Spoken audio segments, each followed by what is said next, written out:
Dear esteemed guests, thank you for joining us in the first official GIDAS presentation session.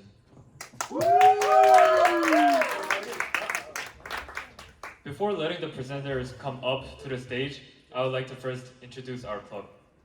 GIDAS, an acronym for Genes in Diseases and Symptoms, is a network of school clubs that works to fulfill MIRCOR's outreach to connect the general public with researchers and scientists. GIDAS members study and advocate the importance of genes in health and personalized medicine. We are the first ever international GIDAS chapter outside of the United States, which makes this session more valuable as my club members and I are spreading the word and the ideas of public health on a global scale. GIDAS picks different categories of diseases every year to research, and this year we focused on neurodegenerative diseases. Moving on from introducing our club, let's now start the presentations. First up is Brian Cho with a presentation on Huntington's disease.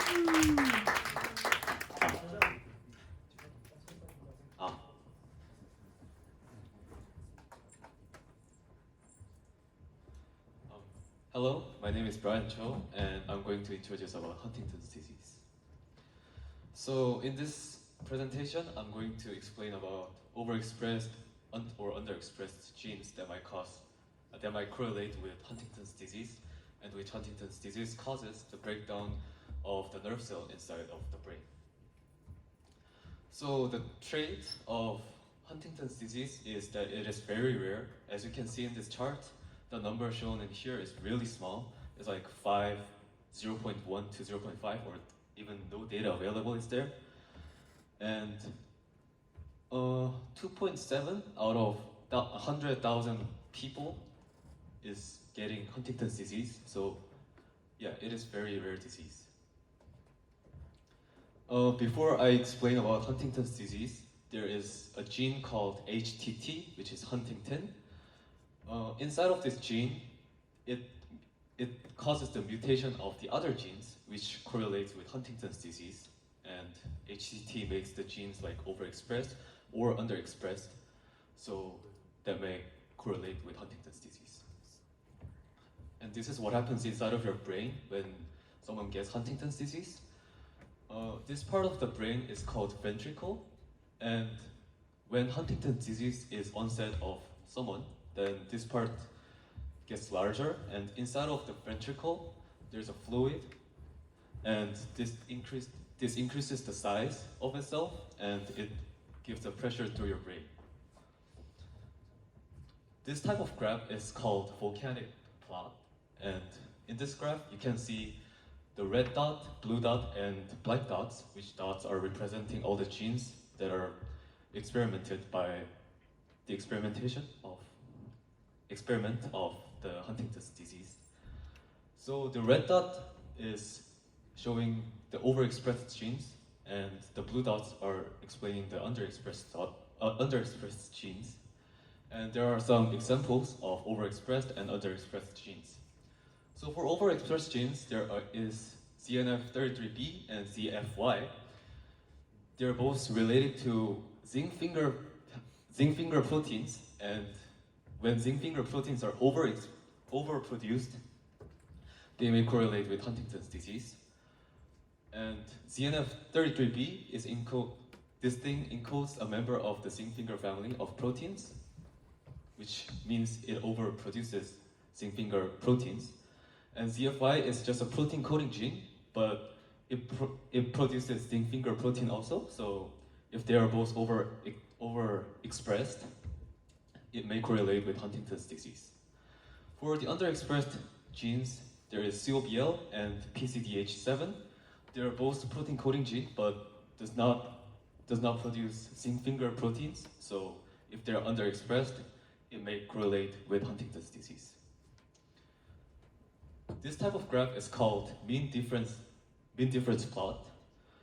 When the gene is located in the top part of this graph, it means the gene is very significant, and when it is located in the bottom part, it means it's not significant. So, and the left side of this graph, it is underexpressed, and right side is overexpressed. This is called box plot.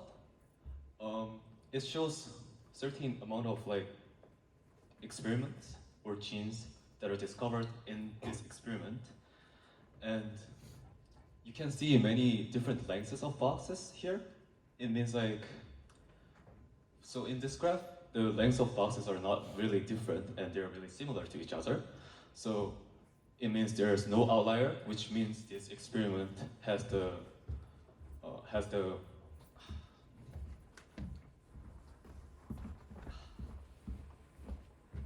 similar result. And in conclusion, Huntington's disease causes the breakdown of the nerve cell inside of your brain, which is very crucial. And zinc finger family genes, when they're overproduced, they may correlate with Huntington's disease. And underexpressed protein coding genes may also correlate with Huntington's disease. And that's it for my presentation.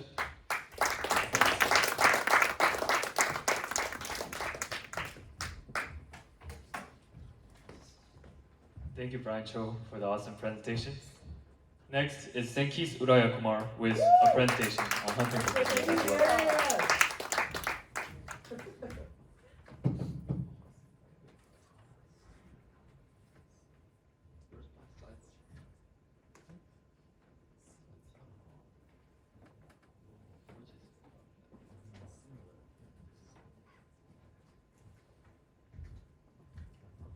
Good afternoon, everyone. My name is Sankeeth Udayakumar, and I'm a sophomore here at Daegu International School.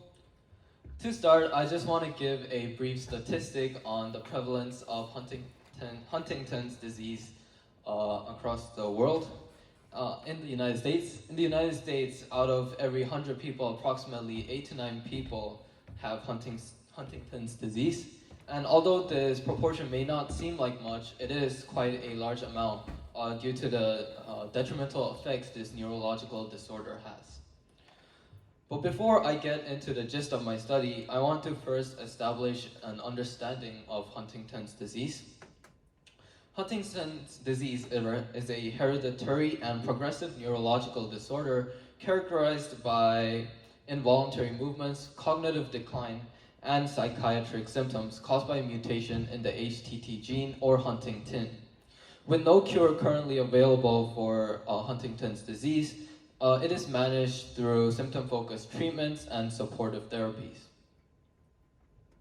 On the left, you can see an MRI of a normal brain with optimal structure, and there is also a normal amount of gray matter in the left brain. But on the right brain of a Huntington disease patient, you can see the ventricles have been enlarged, and there is a decrease in the amount of gray matter in the brain. Furthermore, you can also see there is brain atrophy in the right brain. The research study I conducted was using expression profiling, using data from an article I found from the Gene Expression Omnibus database. I used this data to categorize the underexpressed and overexpressed genes of Huntington's disease. My hypothesis is that several genes are either underexpressed or overexpressed within the human blood to induce Huntington disease. The data I retrieved from the Gene Expression Omnibus database is a genome-wide expression profiling of human blood with biomarkers for Huntington's disease. And you can see these are the graphs that I used to derive my analysis from. Moving on to the data analysis. Analysis of the volcano plot given in the data highlights 5 primary underexpressed and overexpressed genes, which you can see right here. I won't go into depth within each of these genes, but it is there to just identify the 10 primary underexpressed and overexpressed genes. But further research led me to understand that the main reason for the inducing of Huntington's disease is not either the overexpression or underexpression, but a mutation in the Huntingtin HTT gene, which leads to overexpression of the genes that were previously shown. To conclude my research, it is not necessarily the underexpression or overexpression of several genes, but the mutation of the HTT gene, which leads to several genes to be through transcription to be overexpressed or underexpressed. Thank you.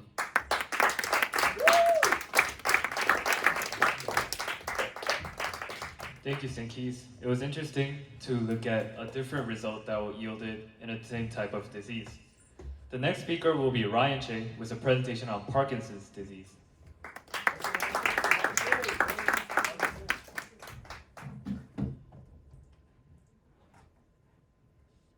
So hello, my name is Ryan. I'm a sophomore at GIDAS, and I'll be introducing about Parkinson's disease. So first of all, before I begin to explain what Parkinson's disease is, Parkinson's disease in the United States, about 1 million people in the population of the US are diagnosed with Parkinson's disease. And first of all, I'll briefly explain about Parkinson's disease.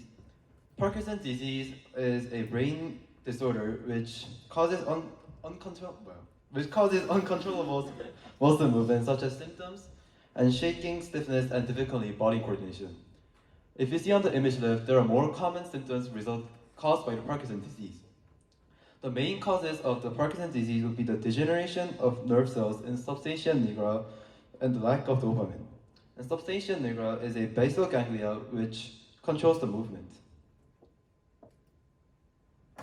During my formal experiment, I hypothesized that several genes are either overexpressed or underexpressed, which induce the Parkinson's disease. The method I used to conduct the experiment was through the GEO research study and the analysis of graph and statistics. This is one of the data I used for my experiment. As you can see on the image right, this represents a volcano plot. The cases that are represented as blue colors are the underexpressed RNA, where the cases shown in the red dots are the overexpressed RNA. As the cases are plotted more higher in the graph, it represents how the cases are more significant. And one example of the underexpressed RNA, which was significant, was the HSA-MIR 51895P. This underexpressed RNA mimics the indigenous mRNA and enable mRNA functional analysis by upregulation of the mRNA activity. This therefore shows how mRNA activity in Parkinson's disease decreased. Another example of the underexpressed RNA was the HSA-MIR 8084. This underexpressed RNA promotes the proliferation and the DNA synthesis. These RNA can be assumed to suppress DNA synthesis in the Parkinson's disease form. An example of the overexpressed RNA which was significant was the HSA-MIR 432. This overexpressed RNA is a microRNA that has been implicated in various biological processes and diseases. This shows how the correlation between the overexpressed RNA and the Parkinson's disease exists. Another example of the overexpressed RNA was the HSA-MIR 39135P. This overexpressed RNA mimics the indigenous mRNA and enables mRNA functional analysis by upregulation. This therefore increase in mRNA activity which leads to Parkinson's disease. These are two more graph analyses that I conducted in my research. The graph on the left compares the cases between the overexpressed and underexpressed RNA. As the cases are plotted more higher, it represents how the cases are more significant, and as the cases are plotted more right, it represents how the RNA is more overexpressed. The graph on the left represents each individual with either the Parkinson's disease or people without Parkinson's disease. The green box represents the individual with Parkinson's disease, and the purple box will represent the individual without the Parkinson's disease. The graph without any noticeable outlier represents how this graph was consistent and did not contain any significant outlier.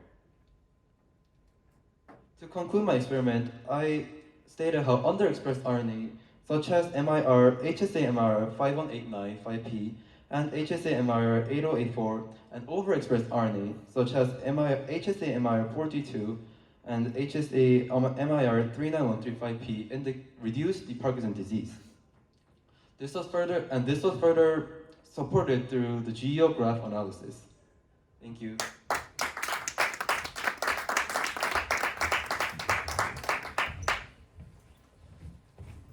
Thank you for the awesome presentation. Now we're on to our last presentation by Andy Kang on Parkinson's disease.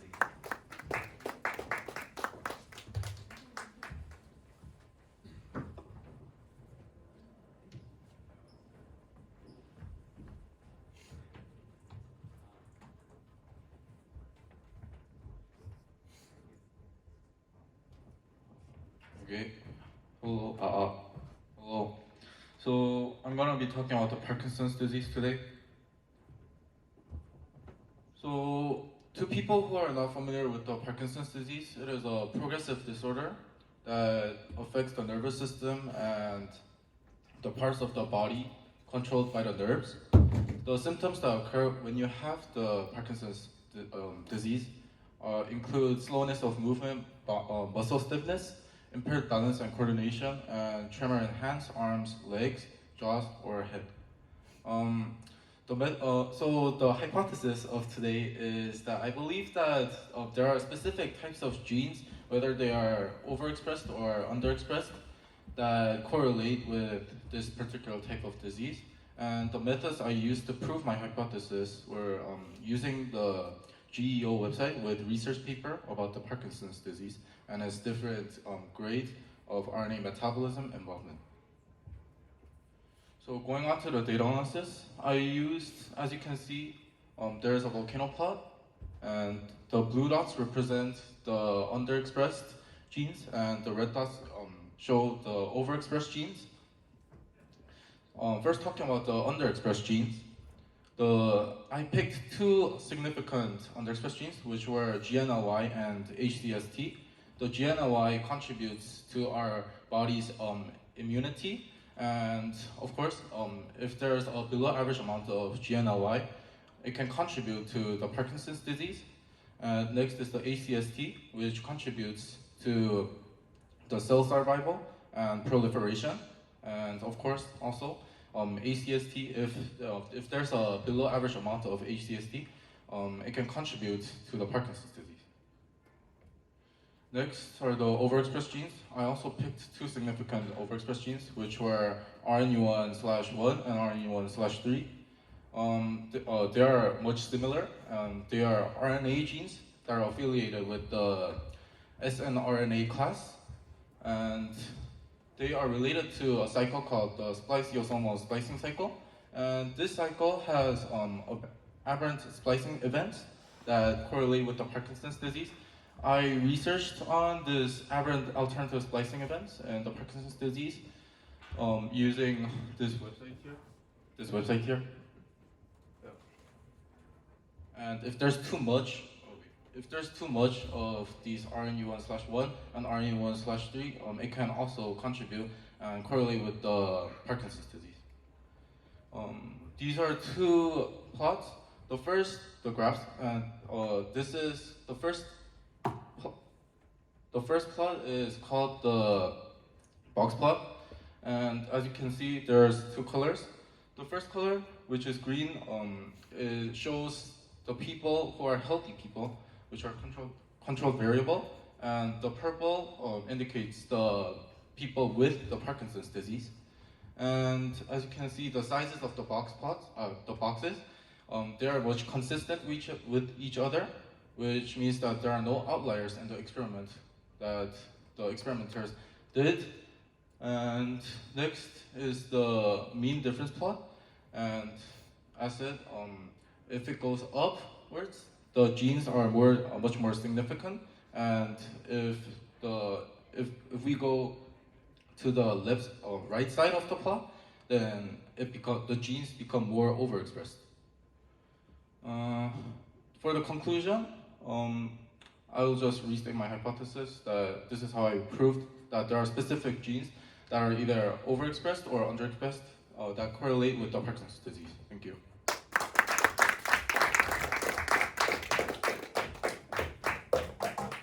Thank you, Andy. This was our final presentation, and you can consider come joining us in the second session as well, which will be held virtually and at the same time, which is 12:20 to 12:45. And those freshmen sitting on the guest seat is also in the GIDAS Club, and they will also be presenting, where a student potentially from the University of the Pacific will speak for her experience and also give comments to their presentations. So you can come see us on Wednesday at the same time virtually, and I'll send out the links later. Are there any questions for any presenters? I have a question. Yeah. So as someone who doesn't read a lot of graphs normally in my job, all of yours said that the box plot was like the most consistent and there weren't any outliers. Does that mean that their experiments are not good, or does that mean that that graph or that way of taking the materials is not good? So the boxes, each individual boxes represent one sample used in the research. As you guys know, this research is not conducted by us. We are just reviewing the research and adding more to the details. So as the data, which is each individual boxes, are consistent with each other and there are no outliers. For example, if there's an outlier, then there will be a box that will be extraordinarily big compared to all the other data sets, and this proved that the results were consistent and statistically significant. Yep. Thank you guys.